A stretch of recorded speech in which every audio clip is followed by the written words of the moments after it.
Olá, eu sou o Paulo Holland, repórter da agência Safras. O Safras Entrevista de hoje é com o economista e professor da Faculdade de Comércio da Associação Comercial de São Paulo, Rodrigo Simões, que vai traçar um panorama do que podemos esperar nesse tão desafiador ano de 2026. Boa tarde, Rodrigo, tudo bem? Olá, Paulo, boa tarde e boa tarde a toda a nossa audiência aqui das Safras. Rodrigo, eu queria começar perguntando sobre esse muito possível acordo entre Mercosul e União Europeia que está prestes a ser assinado. Parece que nunca esteve tão próximo de ser assinado. Que impactos isso pode ter para o Brasil, em especial para o Brasil, num curto prazo? Bom, muito bem, Paulo, você tocou num assunto importante, que é o acordo União Europeia-Mercosul, tá? Um acordo que já há muitos anos, né, mais de 2 décadas, tá?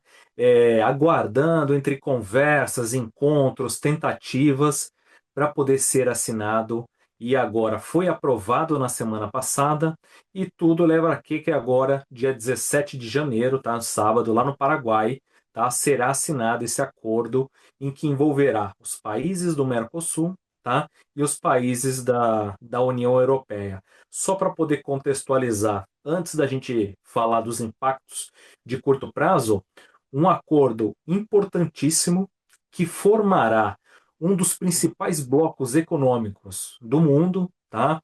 Que beneficiará mais de 700 milhões, tá? de pessoas na população, um PIB em conjunto desses países acima de 22 trilhões de dólares, tá? E com a promessa, promessa não, né? Com a negociação de se reduzir tarifas ao longo de 10 a 15 anos. Então elas não zeram de uma hora para outra, mas elas têm uma linha, tá? Decrescente de tarifas de importação que vai facilitar tanto para o Mercosul que compra da União Europeia, como a União Europeia que compra do Mercosul do Brasil. Então, assim, no curto prazo, nós teremos uma ampliação do mercado exportador no Brasil e também do mercado importador, Paulo. Por quê? Porque a gente vai começar, e daqui a pouco eu posso passar alguns dados para toda a nossa audiência, alguns produtos que serão mais baratos nós importarmos e também produtos, Paulo, para a gente poder exportar com mais competitividade e ganhar mais mercados na União Europeia, Paulo. Quais impactos você falou de produtos que a gente vai poder exportar, outros produtos que vão compensar importar pelas taxas que vão ser decrescentes, né? Quais impactos que isso pode ter no curto prazo, em especial para o Brasil? Isso pode aumentar nossa eficiência produtiva, isso pode disponibilizar no mercado produtos de maior qualidade, ser um desafio para os nossos empresários, produtores. Como que você vê isso, Rodrigo? Olha, é muito bom. Você sabe que no primeiro momento, assim que o acordo for assinado, tá, nós teremos conhecimento quando for divulgado todos os contratos, tudo tal, como será feito toda a legislação, tá, comercial entre esses dois blocos. E assim, o primeiro ponto positivo, tá, é para a economia das brasileira, das empresas que terão mais mercados para poder oferecer os seus produtos. E a gente está falando aqui principalmente do agronegócio, de máquinas, de equipamentos, tudo que a gente tem condições de exportar, tá, a nível mundial, a gente tem a grande chance de ganhar mercado, tá? Porque nossa moeda é um pouco mais desvalorizada, então os nossos produtos chegam mais baratos no bloco europeu. Isso significa que as empresas vendem mais, a gente cresce o PIB, amplia mercado, e se as empresas crescem mais, a atividade econômica cresce refletindo principalmente na contratação de empresas e também estimulando os empresários a expandirem, tá, o seu parque fabril, tá, ou até mesmo as suas negociações para outros mercados. Isso é um impacto positivo nas empresas. E o segundo impacto, Paulo, positivo também, é no bolso da população. Porque você imagina, a gente também importa muitos produtos da Europa, tá? E você importa vinho, você importa chocolate, você importa veículo, você importa queijo, você importa, entre outros produtos, onde essas tarifas elas são de 20%, 27% para o vinho, 20% para o chocolate, até 30%, 35% para máquinas, equipamentos e veículos. Então, com o declínio dessas tarifas, esses produtos tendem a chegar ao longo do tempo cada vez mais barato para o Brasil. Claro que não é só as tarifas, tá? Você tem custo alfandegário, você tem o câmbio, mas só esse alívio na tarifa vai influenciar diretamente na inflação, sabe? E influenciando na inflação significa que o produto chega mais barato, tá? E, ou seja, contribui para quê? Para que a população, com o mesmo nível de renda, consiga adquirir um pouco mais, tá? De produtos importados. Então, acho que os dois lados ganham. E isso é que eu estou só falando do Brasil e não falei também dos ganhos que a União Europeia poderá ter em relação ao Brasil, Paulo. Então, esse momento histórico, que tende a ser histórico, ainda os ganhos aparentemente serão grandes, mas ainda não é possível mensurar, certo? Exato, você ainda não consegue ter uma regra clara e definida. Por exemplo, eu vou importar um chocolate. Hoje é 20% de imposto de importação. Quanto que vai ser daqui um ano? Quanto que vai ser daqui 2 anos? Isso é uma ainda isso vai vir divulgado no tratado comercial, tá? Porque as empresas vão conversar, os dois ministérios, né, o Ministério aqui de Relações Exteriores, junto com a economia, vai conversar com os responsáveis desse acordo Mercosul e União Europeia, também lá da Europa, para quê? Para que isso é muito sensível, Paulo. Por quê? Porque você mexe exclusivamente no que? Seja no imposto de importação que o governo recolhe sobre produtos importados aqui e na União Europeia, e também você precisa reorganizar, principalmente do lado de lá da União Europeia, onde os nossos produtos do Mercosul e principalmente brasileiros são muito mais competitivos e mais baratos. Nós temos uma produtividade maior. Não é à toa que os agricultores lá em Paris colocaram os tratores lá na praça, tá, em protesto, tentando mostrar para o governo que eles não terão condições de competir, principalmente com o agronegócio brasileiro, que é muito competitivo e produto muito mais barato, Paulo. Perfeito. Continuando em temas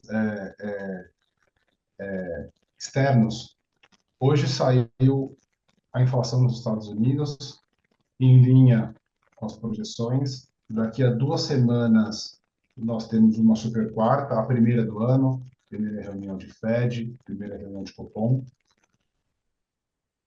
Você acha que o Fed está realmente muito mais interessado em dados de emprego ou a inflação não deixa de ser importante? Ela vir em linha é um sinal que o Fed, o FONC, enfim, pode realizar mais cortes já em janeiro. Também temos uma crise entre o presidente Donald Trump e o Fed, personificado no seu presidente Jeremy Powell, mas existe essa crise, esse ruído, esta eventual ameaça à autonomia, à independência do Banco Central norte-americano. Como que você vê esse contexto todo, Rodrigo? Olha, Paulo, você sabe que esse ponto que você nos traz aqui, ele tem tomado muito noticiário, né? Principalmente esses dias, essa guerra ali, que eu não imaginava que eu iria ver o presidente americano entrando em conflito, tá? Com o Banco Central americano. Então, eu não imaginava que isso ia acontecer vindo da América, né? De um capitalismo, de uma economia mais aberta, enfim. O que que acontece? Você tem a preocupação, sim, do Banco Central, do Fed, né, do Federal Reserve, sobre inflação e desemprego. Por quê? Porque é um equilíbrio que o Fed precisa buscar. Você tem que ter uma inflação o mais controlado possível, tá? com uma taxa de desemprego a mais baixa possível. É difícil você achar o ponto ótimo desses dois, né? Que isso vem lá da. Muitos falam que não serve mais, a curva de Phillips, tudo tal, que é aquela relação entre inflação e taxa de desemprego, mas ainda se estuda, se analisa e tenta buscar.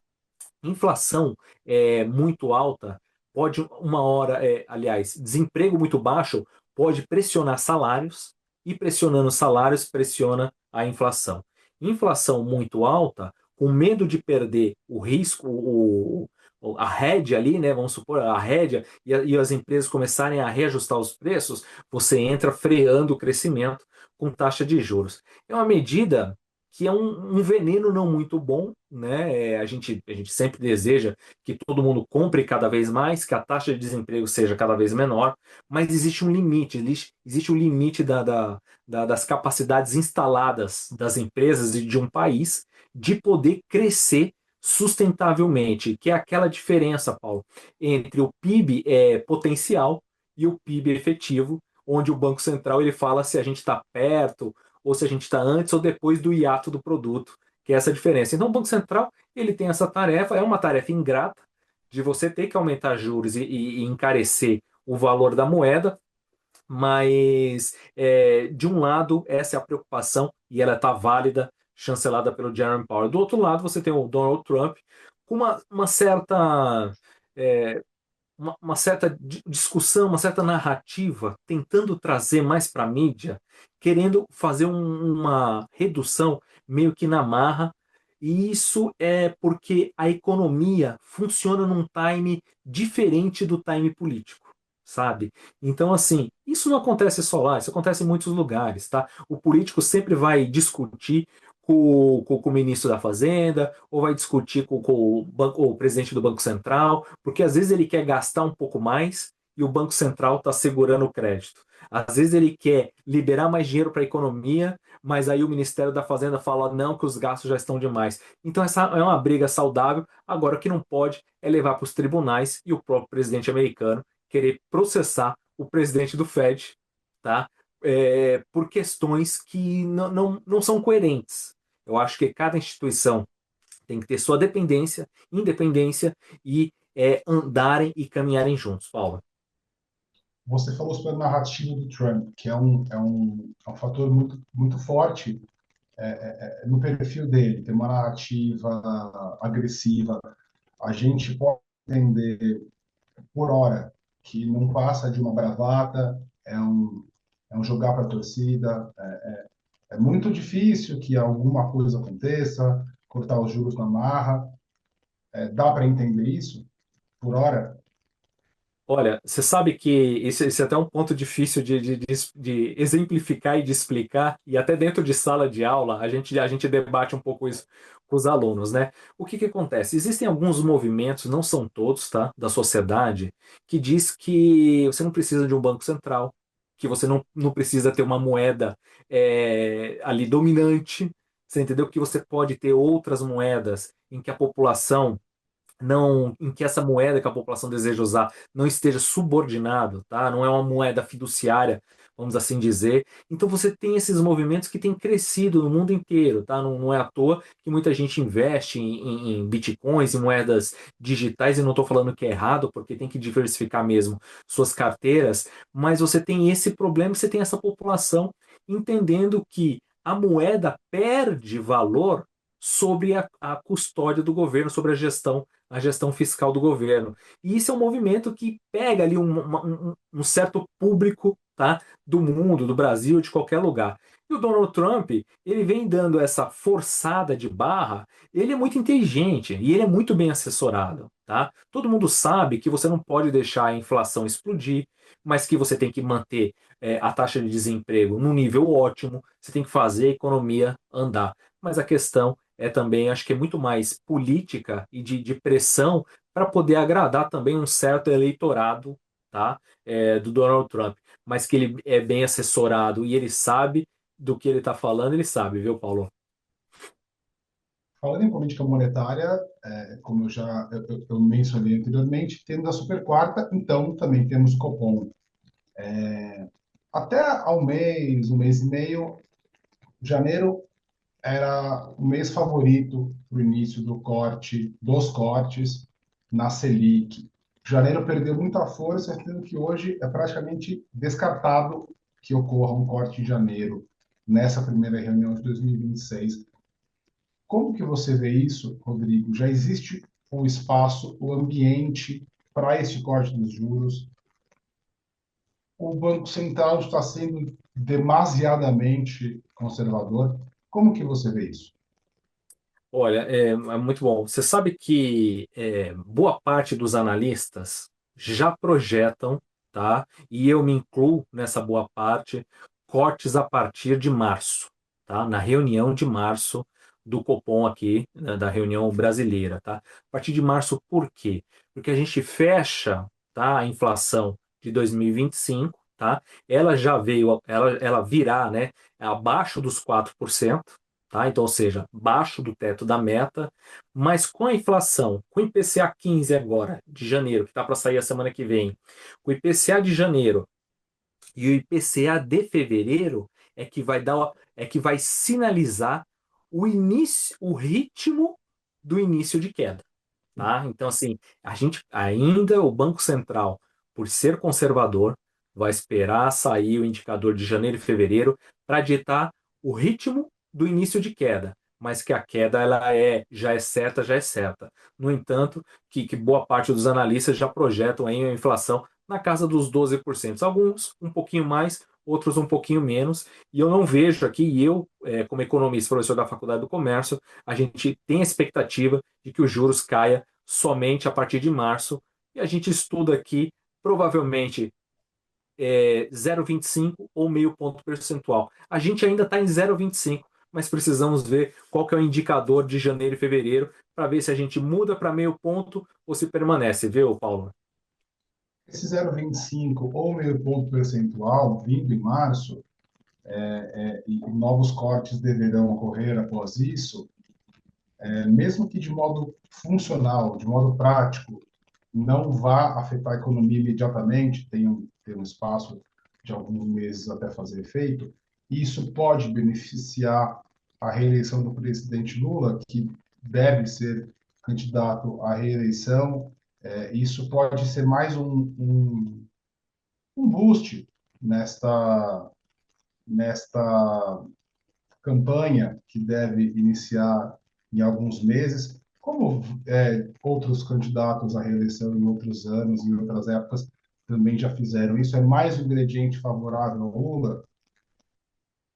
Olha, você sabe que, falando em estratégia eleitoral, dois pontos que fazem a urna decidir num país isso do ponto de vista da população, taxa de desemprego e inflação. Então, são dois pontos que é o que decide a urna, tá? Inflação e desemprego. O que decide para o lado do empresariado, do lado de quem gera empregos? É taxa de juros, tá? Porque o empresário tem reinvestimento, tá? E também a questão de condições de ambiente de negócios.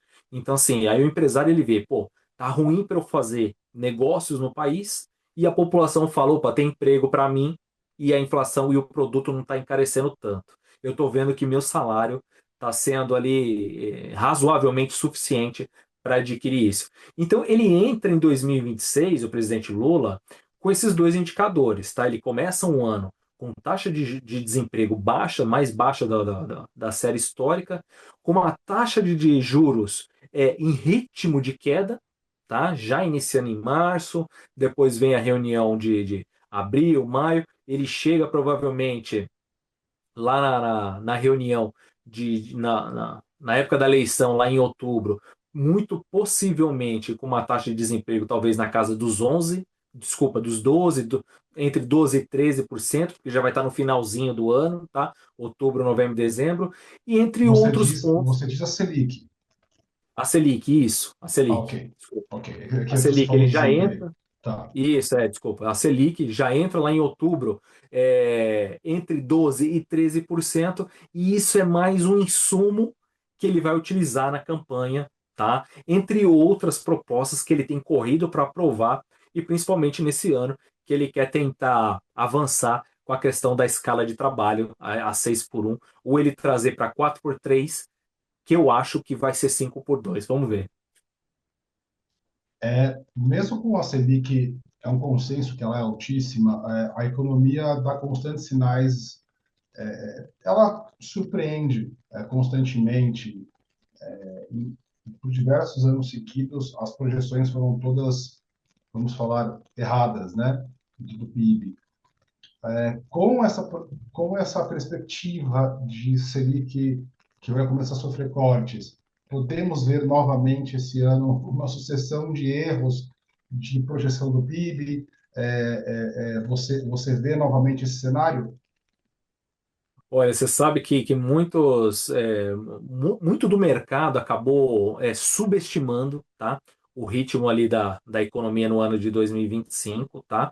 E assim, isso acontece porque são modelos, mas a economia real, ela muitas vezes ela, ela toca uma música diferente do que quando a gente está atrás de uma mesa, né, de operações que a gente vê ali, compra, venda de ações, tudo e tal.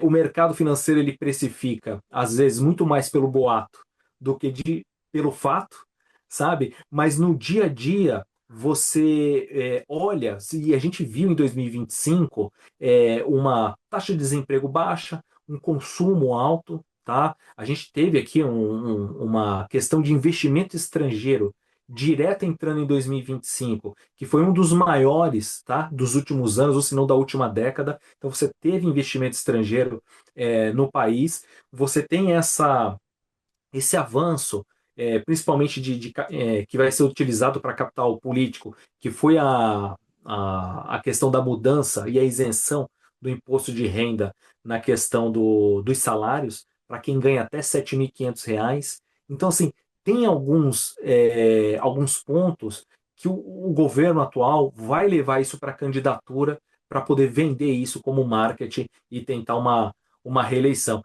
Agora, cair a taxa de 15 para 12 ajuda muito, mas é um efeito ainda que não é de imediato, é prolongado. Alguns falam que é pelos estudos 6 meses, outros falam que é 8 meses, tal. Então, assim, ajuda, mas o custo ainda de juros de cartão de crédito continua altíssimo. Juros de financiamento crediário de empréstimo continua altos. O único juros que baixou um pouco foi o do programa lançado Minha Casa Minha Vida, que subiu para R$ 12.000. Esse foi o único, mas o restante ainda leva um tempo para se reorganizar essas taxas, viu, Paulo? Para a gente concluir, Rodrigo, é um ano desafiador, né? A gente vai começar cada vez mais a falar sobre as eleições, tanto para o governo quanto para a presidência, é um assunto inevitável. O que esperar desse começo de ano? A gente está com menos de 2 semanas de 2026, ainda estamos bem no começo, mas o que esperar desse começo de ano? Ainda vai demorar para entrar no modo eleição, volatilidade? O que o investidor que está com dinheiro, que quer investir, que está de olho, o que você diria para esse investidor sobre 2026, pelo menos nesse comecinho de ano? Olha, muito bem. Você sabe que todo ano eleitoral é sempre uma grande surpresa. É sempre aí algumas coisas podem surgir no meio do caminho e misturar um pouco o tabuleiro ali, principalmente para a gente poder entender. Eu acho que a gente tá bem situado, a gente já entendeu qual que é a política e qual que é a condução da política do governo atual, caso ele seja reeleito, para qual caminho ele vai. A gente tem algumas preocupações de melhoria para o país, tá? Não é sinônimo de que está tudo bem, né? A gente precisa melhorar a qualidade dos empregos, a gente precisa rever a questão das renúncias fiscais, a gente precisa entender a qualidade do gasto público. Muitos falam que é a quantidade, mas eu olho muito mais pela qualidade do gasto. Assim, a gente tem um gasto alto, beirando 80%, mas a gente tem que olhar a qualidade desse gasto público. E os investidores, começando aqui pelos empresários, eu acho que deve continuar a planejar, tá? Ter cautela, mas aproveitar um ciclo, tá? um ciclo novo, por quê? Porque dentre todas as economias do mundo, o Brasil ele começa o ano surfando muito bem, principalmente com a questão do acordo Mercosul-União Europeia. Então, assim, eu acho que planejamento é a frase que eu deixo. Planejamento com cautela, isso significa execução também. E aí, quando estiver chegando muito mais próximo das eleições no segundo semestre, tudo se clareia um pouco mais. Agora, para as famílias, tá? Pessoa física que tem os seus investimentos, é aquela regra básica que todo mundo conhece, regra de ouro. É a diversificação, tá? É entender o quanto eu estou exposto à moeda, a dólar, a juros, entender e fazer o planejamento financeiro e orçamentário familiar para poder entender qual que é a minha reserva financeira, quanto que eu preciso ter. Então, assim, eu acho que tudo com planejamento, com cautela, e assim, eu não vejo um cenário ruim, mas eu vejo um cenário de certo modo otimista, mas com cautela.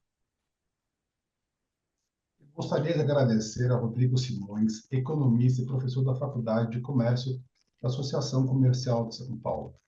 A Agência Safra está com uma nova programação de vídeos à disposição nas nossas redes sociais. Acompanhe, siga e se inscreva no nosso site e no nosso canal do YouTube para entender os movimentos do mercado. Acesse também o Tron, a nova plataforma de conteúdos de safras. Muito obrigado, Rodrigo. Até a próxima. Paulo, obrigado pelo convite, obrigado a toda a nossa audiência da Agência Safras e muito obrigado e um excelente ano a todos.